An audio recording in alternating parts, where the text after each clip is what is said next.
The digital clock on the wall of a secure communications room in Tehran ticked over to 7:41 a.m. local time. In the world of high-stakes geopolitics, timing is never an accident. It's a message. And the message delivered at that precise moment was a political earthquake rippling out from the Persian Gulf with the force of a tectonic shift. According to exclusive reporting from the state-aligned Tasnim news agency, citing senior diplomatic sources within Iran's foreign ministry, the Islamic Republic was announcing the immediate, conditional reopening of the Strait of Hormuz. The catch? The lifeline for global oil and gas shipments would be open only to a select list of friendly and cooperative nations. And in a move of breathtaking, deliberate defiance, the United States of America, along with its closest ally in the region, the United Kingdom, were explicitly, categorically excluded. The Strait of Hormuz, that narrow 21-mile-wide choke point between the Gulf of Oman and the Persian Gulf, isn't just another shipping lane. It's the world's most critical oil transit corridor, with about a fifth of the planet's oil consumption passing through its waters every single day. To control it is to hold a knife to the throat of the global economy. And Iran, which commands the northern shore of the strait, had just flexed its muscles in the most public way imaginable.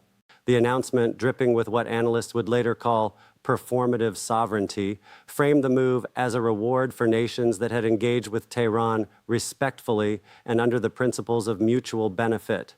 Translation: countries that hadn't signed on to the U.S.-led maximum pressure campaign of sanctions, China, Russia, India, and several European nations were understood to be on the initial safe passage list. The subtext was louder than the main text. The era of American hegemony over global energy security was being challenged, not with a declaration of war, but with a bureaucratic blacklist. In Washington, D.C., it was still late evening. The news didn't arrive via secure diplomatic cable or a frantic call from an ally. It came from the glow of cable news chyrons and the frantic push notifications from major news outlets.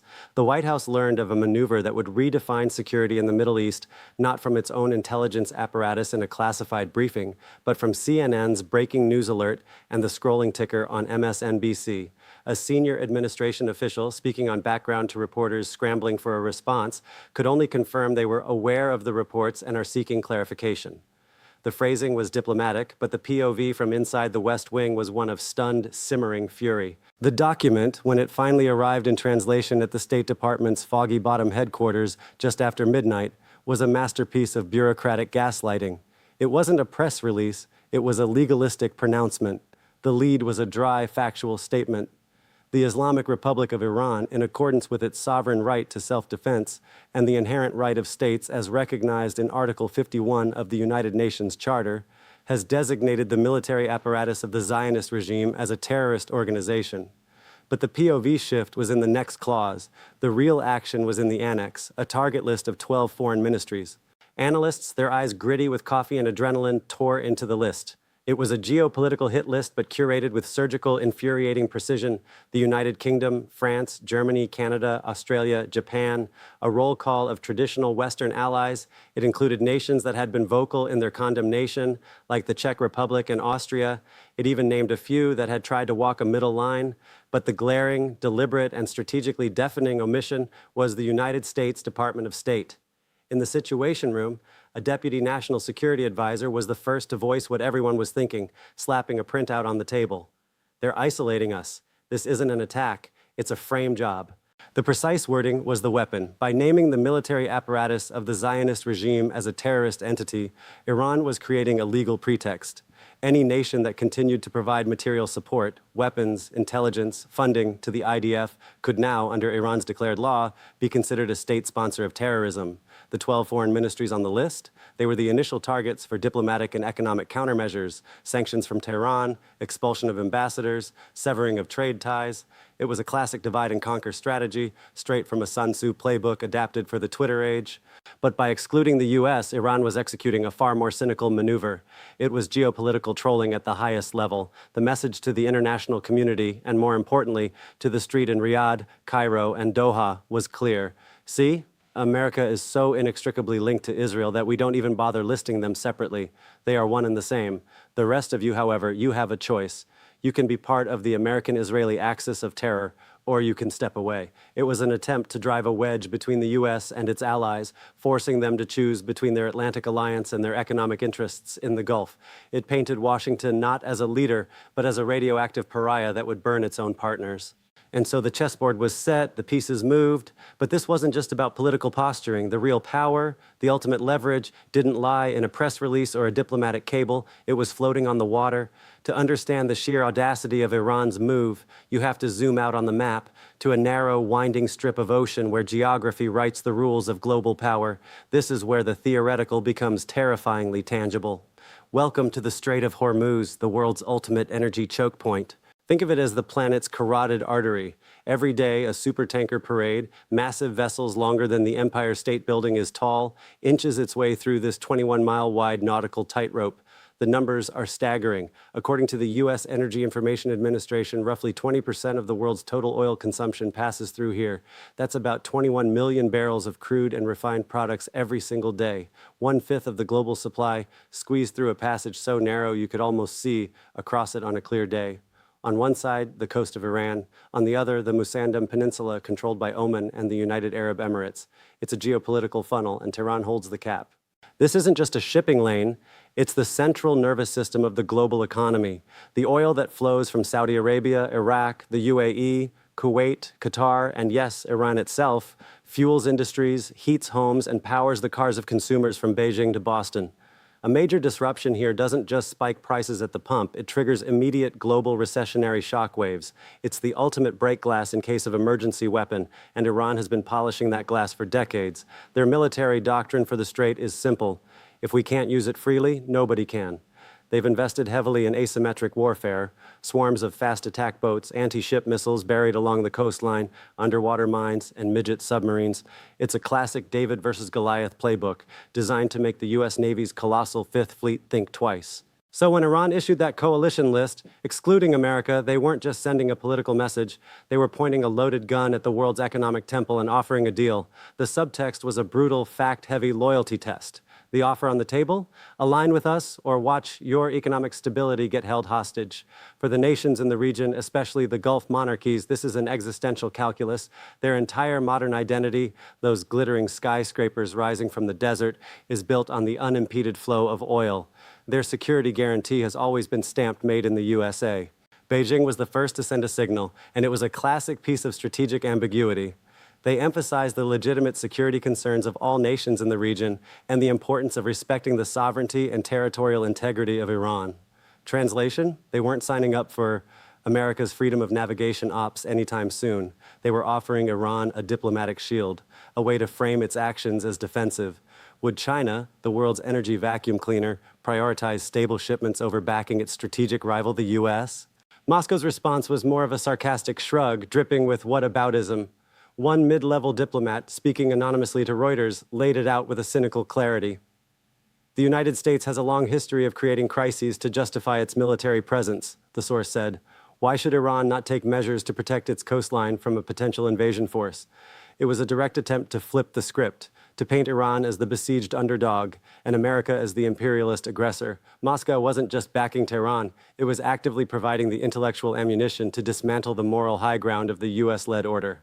Then there was Brussels. The European Union's reaction was a bureaucratic symphony of discord. France and Germany were pushing for a tougher line, aligning more closely with Washington. Italy and Spain, heavily dependent on hydrocarbon imports that transit the strait, were far more cautious, worried about triggering a full-blown conflict on their doorstep. The Eastern European members, ever wary of Russian expansionism, saw Iran through that lens and argued for solidarity with NATO. The unified front was a facade. The EU was paralyzed by its own internal contradictions, its energy security fears directly at odds with its transatlantic loyalty. They were acting like a group chat where everyone has a different opinion but is too polite to say it outright. But the most telling reaction, the one that truly exposed the cracks, came from Riyadh. Officially, the Saudi Foreign Ministry issued a terse, 3-sentence statement. It called for maintaining the security and stability of the region and keeping vital waterways open to international navigation, pointedly not naming Iran at all. There was no condemnation, no alignment with Washington's expected posture. It was the diplomatic equivalent of a non-committal "we'll see." According to a well-placed source within the royal court, speaking to the Financial Times, the debate behind closed palace walls was ferocious. The national security establishment, long tethered to the U.S., argued for a strong stance. But the economic advisors and the powerful energy ministry were presenting stark models. So let's get into the POV of the last few years. Because this move by Tehran isn't just bold, it's a masterclass in exploiting a structural collapse that's been years in the making. We're talking about the complete implosion of the prior U.S. administration's maximum pressure strategy on Iran. It didn't hold, it fractured, and the cracks started showing almost immediately. But here's where the strategy began to eat itself. You can't maintain maximum pressure without maximum unity. And the allies, especially in Europe, were not having it. And they saw the U.S. unilaterally trash a deal they helped negotiate. They saw it as a destabilizing act that made a nuclear Iran more likely, not less. So they started building workarounds. Instex, this special purpose vehicle meant to facilitate humanitarian trade with Iran and skirt U.S. sanctions. But the symbolism was deadly. The transatlantic alliance on Iran was broken. Then came the targeted killings, the drone strike that eliminated Qasem Soleimani in Baghdad. It brought the U.S. and Iran to the brink of direct war. European capitals were furious they weren't consulted. Gulf allies, while quietly relieved about Soleimani, were absolutely terrified of being caught in a shooting war they didn't want. The message received in Riyadh and Abu Dhabi wasn't "America has our back." It was "America's actions are unpredictable and could drag us into a conflict we cannot control." This is the alliance stress Tehran watched and cataloged. They saw the U.S. pivot to Asia, the endless domestic political drama, the chaotic withdrawal from Afghanistan that screamed one thing to every ally and adversary: American focus is fleeting, American commitments are conditional.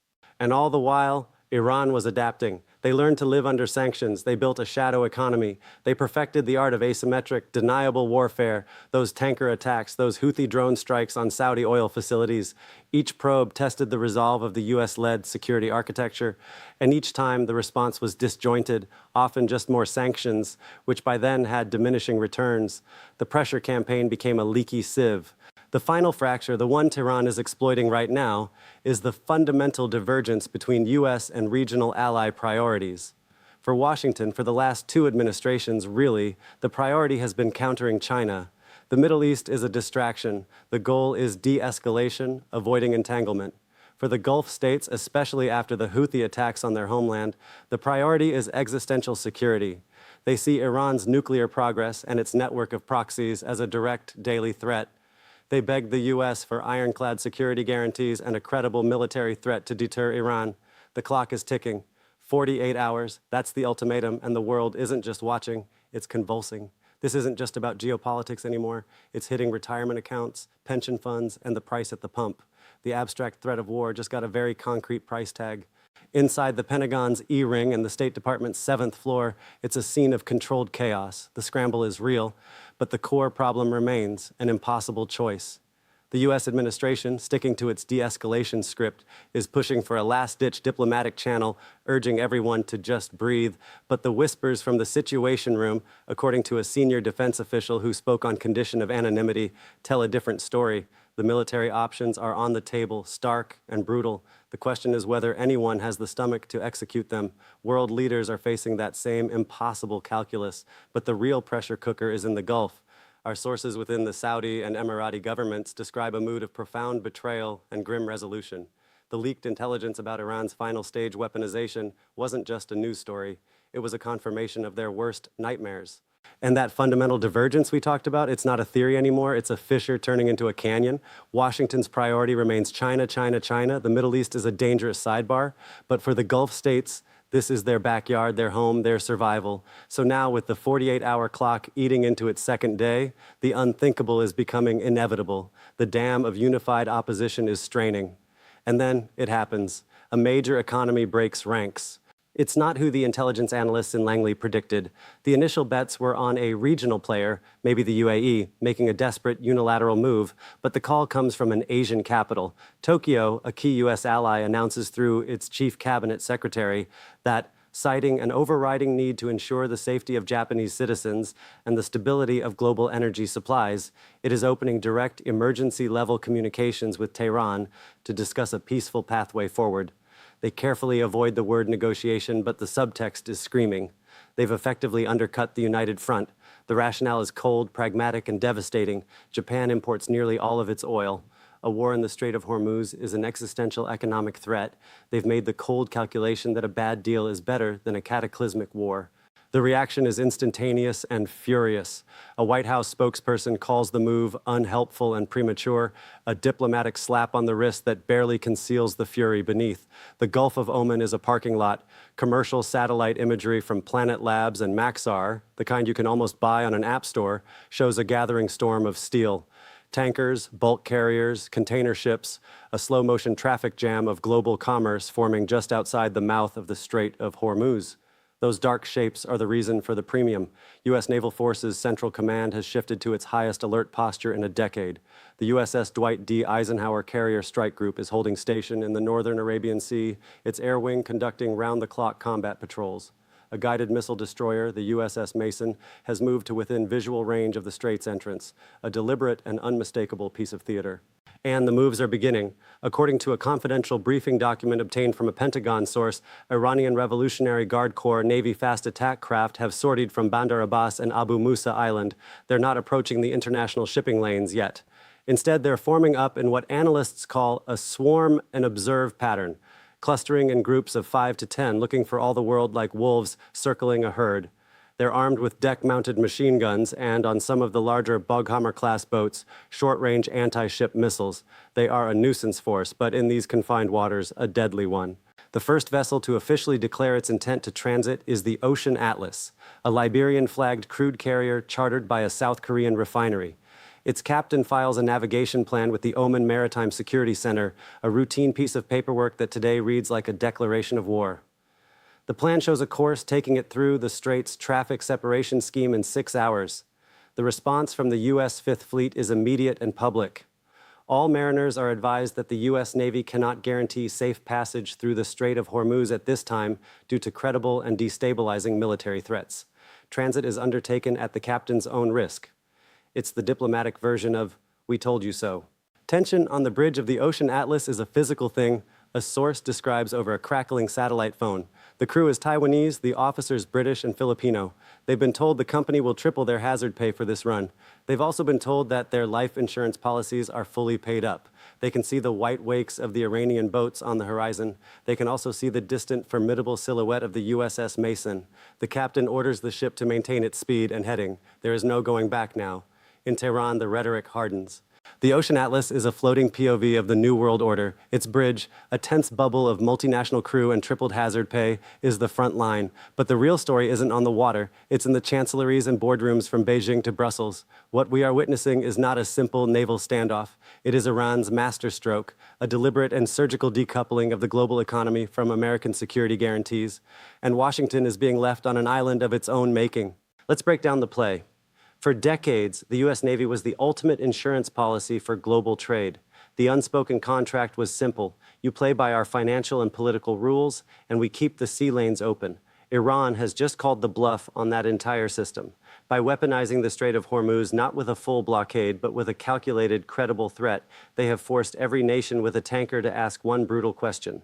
Is American protection worth the cost of alienating Tehran? For many, the answer is increasingly no. Look at the facts on the ground. China and India, the world's top oil importers, have already signaled they will not participate in any U.S.-led maritime coalition. They're negotiating directly with Iran, securing their own passage with a mix of diplomacy and likely promises of continued economic engagement. The European Union is fractured. Germany and France are pushing for a de-escalation that essentially meets Iran's terms, while a handful of hawkish members toe Washington's line. The result? No unified Western front. The U.S. Seventh Fleet is powerful, but it cannot physically escort every commercial vessel. Its presence is now more symbolic than operational, a deterrent without a coalition to back its deterrence.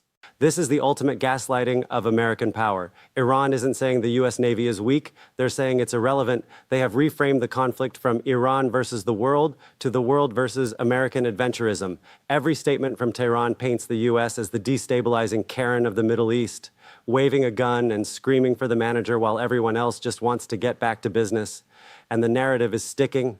The global South sees a nation finally standing up to unilateral sanctions. Allies see a quagmire with no clear exit. The market sees volatility and begins to root around the American problem. The economic isolation of Washington is the silent second front of this war. When the U.S. Treasury Department threatened secondary sanctions on any entity doing business with Iran's shipping sector, the world didn't flinch. The clock struck midnight, Greenwich Mean Time. The deadline, once a distant specter, was now a hard, cold reality, and in the tense silence that followed, the world didn't wait for a formal announcement. It watched the Strait of Hormuz. At 0047 local time, the first VLCC, the Sea Prosperity, flying the flag of Oman and carrying Qatari LNG, received clearance from Iranian Naval Command. It entered the eastern approach of the strait, its passage unimpeded.